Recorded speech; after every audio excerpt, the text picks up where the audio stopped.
Good morning students, welcome to the online class.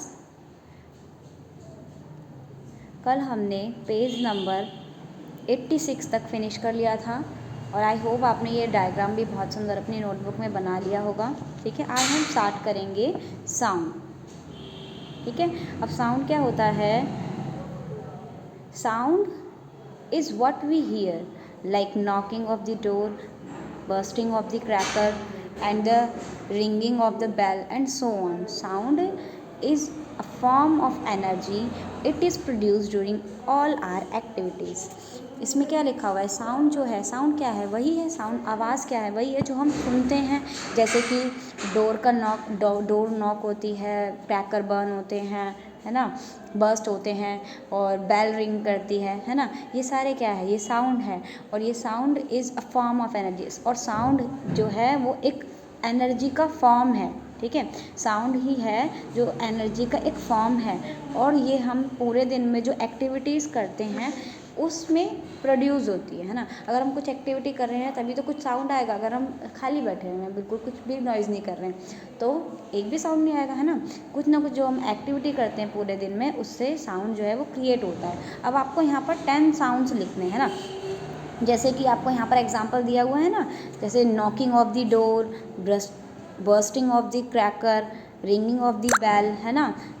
ये इस type के आप जो पूरे दिन में मॉर्निंग से लेके इवनिंग तक में आप जो साउंड सुनते हैं वो आपको यहाँ पर लिखने हैं। जैसे कि चिर्पिंग ऑफ बर्ड मॉर्निंग में आप सुनते हैं, रिंगिंग ऑफ बेल, है ना, डोर बेल की रिंग होती है ना, और क्या होती है, पैडलिंग ऑफ साइकिल, साइकिल के पैडल जब होते हैं तो उसकी भी हमें आवाज़ आती है हल्की हल्की, है ना। इस तरीके से पूरे दिन में जो भी आप साउंड सुनते हैं वो आप 10 साउंड यहाँ पर लिखेंगे। Okay, now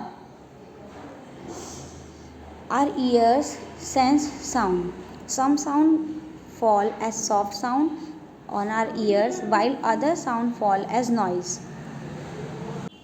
yes class, as you know कि हमारे ईयर हमारा सेंस ऑर्गन में आता है। 5 हमारे सेंस ऑर्गन होते हैं, उसमें से एक है ईयर, है ना। ईयर जो है वो साउंड को सेंस करता है ना, कि जो आवाज़ आ रही है वो कैसी है। Some sound fall as soft sound on our ear, कुछ जो साउंड्स है वो हमें कैसी लगती है, वो हमें सॉफ्ट लगती है, हमें सुनने में अच्छी लगती है ना। बल्कि और वहीं पर देखें तो कुछ अदर होती है वो हमें नॉइज़ लगती है। नॉइज़ क्या होता है? जो सुनने में हमें अच्छी लगती है, तीखी लगती है। Noise are disturbing, they are loud and can irritate a person. Noise जो है वो डिस्टर्बिंग होती है ना, और वो जो है इतनी लाउड भी हो सकती है कि वो किसी एक पर्सन को इरिटेट कर सकती है। And they cause noise pollution, और ये जो है नॉइज़ पॉल्यूशन का कारण हो सकती है ना। नॉइज़ पॉल्यूशन होता है जो ध्वनि प्रदूषण कहलाता है, जो ज़्यादा लाउड वॉइस से क्रिएट होता है। जैसे कि everyone get disturbed by loud noise, सारे लोग जितने हैं वो सभी जो हैं वो लाउड नॉइज़ से डिस्टर्ब होते हैं। जब भी कोई तेज़ आवाज़ सुनने को मिलती है, हेडेक हो जाता है, कान में पेन होने लगता है, हम कान में हाथ रख लेते हैं, तो इस तरह की जो लाउड वॉइस है अगर हमें डिस्टर्ब करती है तो हमें भी उसे अवॉइड करना चाहिए। जैसे कि we should avoid the use of horn as much as possible. जब भी हम गाड़ी से जा रहे हैं या गाड़ी चला रहे हैं तो हमें हॉर्न को जितना कम हो सके उतना यूज़ करना चाहिए, जिससे कि आसपास के लोग डिस्टर्ब ना होए, क्योंकि हॉर्न की आवाज़ होते हैं वो बहुत ही लाउड होती है। वी शुड स्पीक सॉफ्टली, और हमें बोलना भी बहुत सॉफ्टली चाहिए। जैसे कि जब आप बोलते हैं तो जब आप ज़्यादा लाउड वॉइस में बोलते हैं तो आप सामने वाले का एक्सप्रेशन देखिए, और जब आप सॉफ्ट वॉइस में बोलते हैं तब आप सामने वाले का एक्सप्रेशन देखिए। दोनों में बहुत चेंज होता है। और जो अगर आप सॉफ्ट बोलेंगे तो सामने वाला के एक्सप्रेशन बहुत ही अच्छे होते हैं ना, जो आपको कामनेस देते हैं, है ना। We should also play music at the low volume. जैसे कि हम म्यूज़िक बजा रहे हैं, चाहे हम मॉर्निंग में भजन लगाते हैं या फिर अगर कोई पार्टी होती है तो हम म्यूज़िक बजाते हैं, तो वो भी हमको लो वॉल्यूम पे बजाना चाहिए ताकि आसपास के लोग डिस्टर्ब ना हो, क्योंकि आसपास में कोई बीमार इंसान भी हो सकता है या किसी के कान में दर्द हो सकता है उस वॉइस से, ज़्यादा लाउड वॉइस से। तो जितना हमें चाहिए उतनी ही वॉल्यूम पे हमको म्यूज़िक बजाना चाहिए। Next is noise due to drilling and construction, या जब भी ये ड्रिल मशीन चलती है, वह चाहे छोटी है हमारे घर वाली चाहे बाहर बड़ी वाली, इतना नॉइज़ आता है ना। और जब कंस्ट्रक्शन होती है तब नॉइज़ आती है। कुछ जो चीज़ें हैं उसे हम कंट्रोल नहीं कर सकते, भाई कंस्ट्रक्शन होगा तो होगा ही, है ना। लेकिन कुछ चीज़ें जैसे कि लाउड म्यूज़िक बजाना, है ना, ट्रैफिक अगर हो रहा है तो नॉन स्टॉप हॉर्न ना बजाना, है ना, लाउड स्पीकर जो हम घर में स्पीकर यूज़ कर रहे हैं, लाउड स्पीकर यूज़ कर रहे हैं कभी शादी पार्टी में, तो उसको लो वॉल्यूम पे करना, ये हमारे हाथ में है, जो कि हम नॉइज़ पॉल्यूशन को कम कर सकते हैं, है ना, और जो हमें करना भी चाहिए एज अ गुड सिटीजन। अब आगे का आपसे क्वेश्चन पूछा गया है, What do you think is the effect of using loudspeaker on the little children?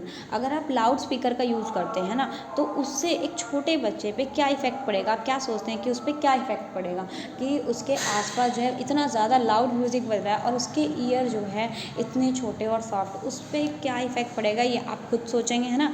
आप खुद ही जानते हैं ना, छोटा बच्चा है, उसके कान में दर्द हो सकता है ना, ब्लीडिंग हो सकती है, कुछ भी हो सकता है, कुछ ज़्यादा इन्फेक्शन हो सकता है ना।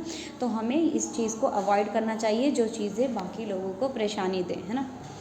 वहीं दूसरी तरफ आप सुनिए वाटरफॉल,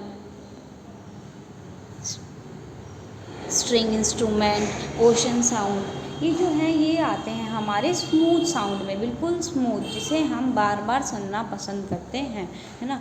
इस तरीके के साउंड जो है हमारे कान को जो है काम आराम देते हैं ना, बिल्कुल।